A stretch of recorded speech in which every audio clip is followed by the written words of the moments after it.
todos iguales ante la ley. Hablemos Derecho con Hamlet González.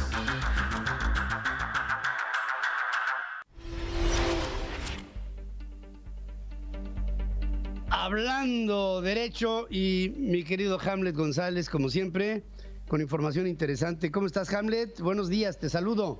Buenos días, Pedro. Buenos días hasta Houston. La realidad es que bastante bien. Hoy hablaremos de un tema importante sobre la no discriminación tributaria en México, Pedro. Y hicimos un análisis. ¿Qué es discriminación, no? La discriminación tiene base en no hacer una distinción, extinción, restricción o preferencia por motivos de género, raza, color, origen étnico, opinión pública, edad y condición económica. Y aquí me detengo en la condición económica. El 20 de enero de 2020, Pedro, el Poder Legislativo emitió una nueva ley, la Ley de Fomento de Confianza Ciudadana. Es para que el ciudadano tenga más confianza sobre los organismos que tiene el Estado para que vean que puede ejercerse de manera confiable. Sin embargo, ponen una condicional. Va a ser para materia civil, para materia penal, para materia familiar, para materia mercantil. ¿Excepción para qué materia crees, Pedro? Y así lo establece. Materia fiscal y materia de comercio exterior. Entonces dice, sí, vamos a confiar con excepción de esta parte. Entonces entramos en una parte de discriminación tributaria porque hacemos normas jurídicas para recaudar por recaudar. Y cuando lo justo se vuelve injusto y lo injusto se vuelve inequitativo, lo inequitativo se vuelve en un resentimiento social. Entonces debemos tener cuidado en las normas que estamos creando. Hoy tenemos más de 300 normas federales, Pedro, en México.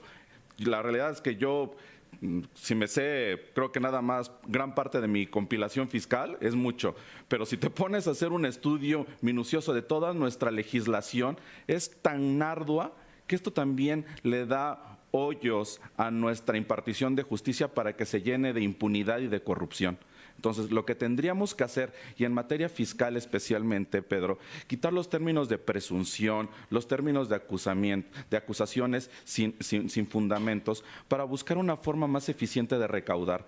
Creo que el hecho de que se haga una discriminación tributaria en México, lo único que hace es generar más desconfianza aún y con ello menos pago. Entonces, creo que debemos evitar el terrorismo fiscal. Hoy sí ya existe el terrorismo fiscal en México. Debemos buscar formas más eficientes de cobrar. Estoy totalmente convencido que el mexicano debemos contribuir, pero no contribuir a costa de todo, ni a costa de generar normas jurídicas que únicamente nos persigan o los persigan, y que el Poder Judicial tiene que ser una parte importante para hacer valer la ley, no es ser parte de un poder para que este poder pueda ejercerlo y cobrar a la fuerza.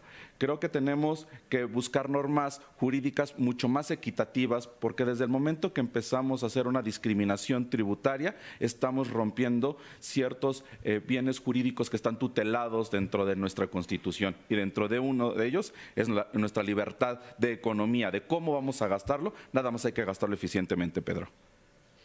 ¿Puedes decir ya abiertamente que en nuestro país hay ya un terrorismo fiscal? Sí, ya lo puedo decir, Pedro. Cuando alguien que pertenece a un poder, como fue la hoy ministra de la Suprema Corte, y dependía de un poder que dependía del presidente, que era del Ejecutivo, y hoy depende del Poder Judicial, a propuesta del presidente, entonces, ¿dónde está la autonomía de esta república para tener equilibrado y evitar, por ejemplo, lo que está sucediendo en Estados Unidos, ¿no? Tan es así que el Congreso lo detiene al presidente y le dice, no lo puedes hacer.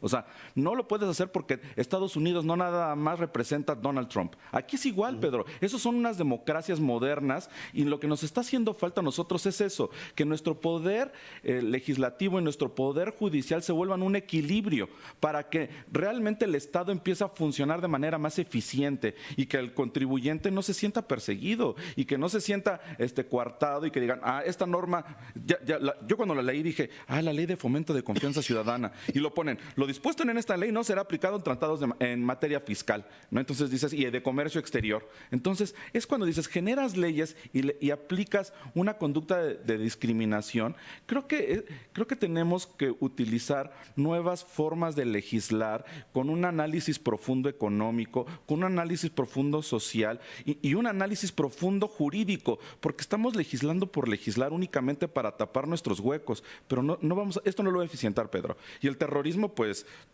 hoy los empresarios, le preguntas a un empresario y el empresario dice, sí, me siento perseguido, me siento coartado y me siento intimidado, ¿no? Ya no puedo hacer ciertas conductas porque el Estado se me va a venir encima. Eso cuando hay ese tipo de inseguridades, me atrevo a decir esto, yo creo que el contribuyente nunca pierde, porque encontrará maneras de evitarlo, de una o de otra manera, encontrará algo que le permita protegerse, de una o de otra manera. Creo que esto es muy peligroso para la economía, es muy peligroso para la generación de empleos, es muy peligroso para la circulación del dinero, es muy peligroso para las operaciones comerciales y de servicios, es muy peligroso para todo nuestro entorno social. Para el Estado de Derecho, Pedro. Para el Estado de Derecho como tal. Nuestro entorno social no puede ser vulnerado de esta manera, y hablo del ciudadano, que, bueno, así me entendía yo cuando te he aprendido algo de las leyes. Yo había aprendido que la presunción de la inocencia era un principio legal desde el derecho romano. Claro. Y nos encontramos con que hoy equiparar a algunas actividades comerciales o de servicio con delincuencia organizada, y a la delincuencia organizada calificarla como pueblo sabio, se me hace que es un contrasentido que tarde que temprano va a tener saldos extraordinariamente malos, porque mira, una cifra que no hemos visto, Hamlet, que no la hemos visto, ¿qué pasa con todo el dinero que se está yendo de México? Sí, claro. Nadie habla de eso, ¿eh? Sí, nosotros lo hemos platicado en comidas y tú y yo dices, ¿cómo es posible que el empresario empiece a hacer fuga de capitales? Porque el Estado empieza a presumir y viola los principios generales del derecho, Pedro, porque el que acusa prueba, ¿eh? Y en México claro. no, como se trata del Estado quien está acusando, dice no, yo acuso al contribuyente y el contribuyente tiene que probarme a mí de que efectivamente no cometió esa conducta. No, sí. Tu Estado, si tú me estás acusando, pruébalo. En materia fiscal no sucede, Pedro. Y hay una violentación del Estado de Derecho y de la certidumbre jurídica y de bienes jurídicos tutelados que están en la Constitución. Entonces, cuando empezamos a jalar tanto la norma jurídica para intentar cobrar, ¿qué crees que estamos demostrando? Ineficiencia.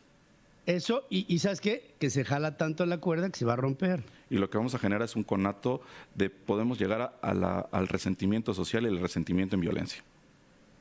Es muy triste lo que nos está pasando. Fíjate, tú y yo lo íbamos a comentar, Hamlet. Cuando empezaba esta administración, tú me comentaste, y dijiste, fíjate, Pedro, van a quitar a los inspectores del SAT y van a generar un esquema de confianza con el contribuyente. Sí, claro. Como aquí en Estados Unidos. Sí, así pasa. En Estados Unidos tú le dices a la IRS, le dices, esto lo hice de esta manera y pasó así. Ellos lo verifican y te dicen, es cierto. Ni averiguan. Lo creen. Pero hacen averiguaciones aleatorias, muy poquitas, ¿eh? Y al que lo agarran, no se le olvida en su vida. Sí, claro. Al que lo agarran una mentira. Aquí se castiga mucho más la mentira que el delito. Sí, así es. Es muy grave ya. Y aquí, bueno, pues utilizamos ciertas normas que nos persiguen a todo mundo. Pues entonces, ¿en dónde está la honorabilidad? Y hablo de la honorabilidad de las partes, hablo de la honorabilidad del contribuyente y hablo de la honorabilidad del gobierno que cobra, de las dos.